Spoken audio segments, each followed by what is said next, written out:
যে চাঁদ দেখলাম, মঙ্গল গ্রহ দেখলাম, সূর্যের কাছে তো যাওয়ার সম্ভাবনাই নাই, কারণ জ্বলে পড়ে সারকার হয়ে যাবে। সূর্যের যে আভ্যন্তরীণ তাপমাত্রা সেটা হচ্ছে 15,00,000 ডিগ্রি সেলসিয়াস। উপায় আছে কত? 100 ডিগ্রিতে তো শীত হয়ে পড়ে বসে যাবে। 15,00,000 ডিগ্রি সেলসিয়াস সূর্যের কাছে যাওয়া সম্ভব না। এখন যদি কেউ তারকার দেশে যেতে চায়, তারকা ছোট্ট ছোট মিটিমিটি করে জ্বলে তারকা, এই তারকার দেশে যদি কেউ যেতে চায়, পৃথিবীর সবচেয়ে নিকটবর্তী তারকার দেশ হলো প্রক্সিমা সেন্ট্রাই।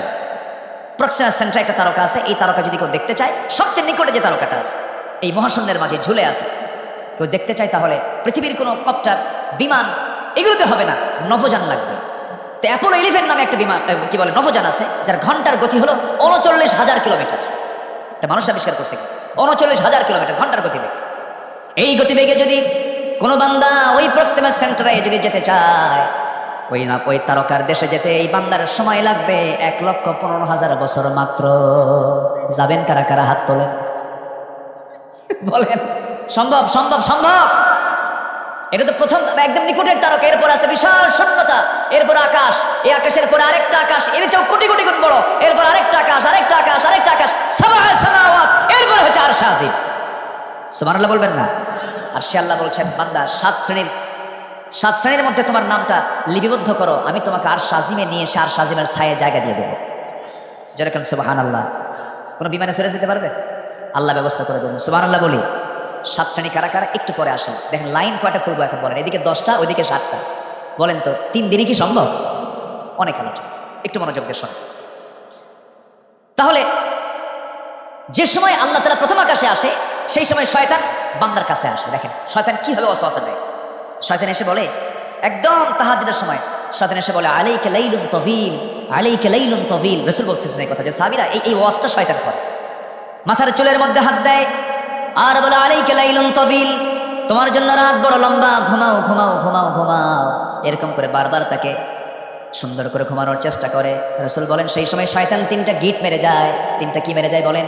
গিট মেরে যায়, গিরা মেরে যায়। এলাকায় কি বলে এটা? হ্যাঁ, গিরা বলে নাকি? হ্যাঁ, আপনাদের নওগাঁর ভাষা তো মাশাআল্লাহ অনেক মিষ্টি, কিন্তু নওগাঁর আবার নিয়ামতপুর, তারপরে জবাইবিল, ওই যে পোষা টোষার দিকে গেলে আবার দেখি কেমন জানি সালাম দিতে পারে না। আসসালামু আলাইকুম, আগে সালাইয়ের পরে দিলা ভাই। একটা একটা সমস্যা আছে না বলেন? সমস্যা আছে না? সমস্যা আছে কিনা বলেন? সমস্যা, বেশ সমস্যা, সমস্যারই সমস্যা। ভাষা, এটা হচ্ছে ভাষা। ভাষা কে দিয়েছেন? ভাষা কে দিয়েছেন? আল্লাহ দিয়েছেন। গিরা বলে, গিট। 3টা গিট শয়তান দিয়ে চলে যায়। রাসূল বললেন, এই 3 গিট যদি কেউ ছুটাতে চাও, তাহলে 3টা আমল করতে হবে। রাসূল বলে দিয়েছেন। দেখেন কি সুন্দর টিপস রাসূল দিলেন। আমরা এটা আজকে ফজর থেকে শুরু করব। আরো জোরে, আরো জোরে, আরো জোরে। কয়টা বলেন তো? গিট কয়টা? পরামর্শ রাসূলের কয়টা? 3টা। নাম্বার 1 হলো, আজান শোনার সঙ্গে সঙ্গেই যদি কোনো বান্দা পিঠটাকে বিছানা থেকে মাইনাস করে যদি বসে পড়ে, একটা গিট ছুটে যায়।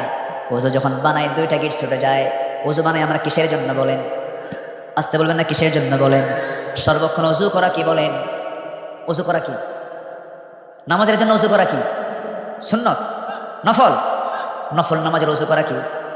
নফল নামাজের ওযু করা। অনেকে বলেন বলেন, নামাজ নফল হোক, ওয়াজিব হোক, সুন্নত হোক, নামাজ সুন্নত ওয়াজিব ফরজ হতে পারে, কিন্তু ওযু করা কি? দেখেন তাহলে ওযুর দাম কত? ওযুর কখনো সুন্নত নাই, ওযুর কখনো কি নাই? সুন্নত। নামাজের সুন্নত আছে, নামাজের নফল আছে, কিন্তু ওযুর কোনো সুন্নত নফল। ওযু করা সর্বক্ষণের জন্য কি? নামাজে দাঁড়াতে গেলেই ওযু করা ফরজ। 4টা কাজ। এই 4টা কাজ যখন কোনো বান্দা করবে, আরেকটা গিট ছুটে চলে যাবে। বান্দা যখন নামাজে উদ্দেশ্যে বাড়ি থেকে বের হয়ে মসজিদের দিকে চলে যাবে, নামাজে দাঁড়াবে, সঙ্গে সঙ্গে 3 নাম্বার গিটটা ছুটে চলে যাবে। 24 ঘন্টা শয়তান ওই বান্দার কাছে আসার সাহস পায় না। জোরে বলেন সুবহানাল্লাহ। ফজর পড়বেন কারা কারা? দেখি ওয়াজের শেষে ফলাফল দেখি। অনেকে হাত তোলে নাই, কিন্তু ভাবতেছে হুজুর যতই কন তুলতাম না। ফজর পড়বেন কারা কারা দেখি? আদর্শ গ্রামের বৈশিষ্ট্য হলো, সেই গ্রামের ফজরের মুসল্লি জোহরের চাইতে বেশি হবে।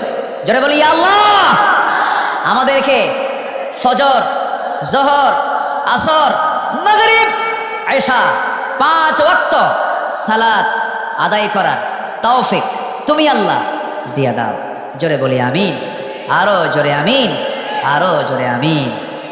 কষ্ট দিয়ে ফেললাম আপনাদের। নামাজ পড়লে কার লাভ? অনেকে কিছু আল্লাহ লাভ, আল্লাহ লাভ। নামাজ পড়লে আল্লাহ লাভ, আল্লাহ খুশি হবেন, কিন্তু আল্লাহর কোনো লাভ এখানে? আল্লাহ খুশি হবেন যে বান্দা তুমি আমার হক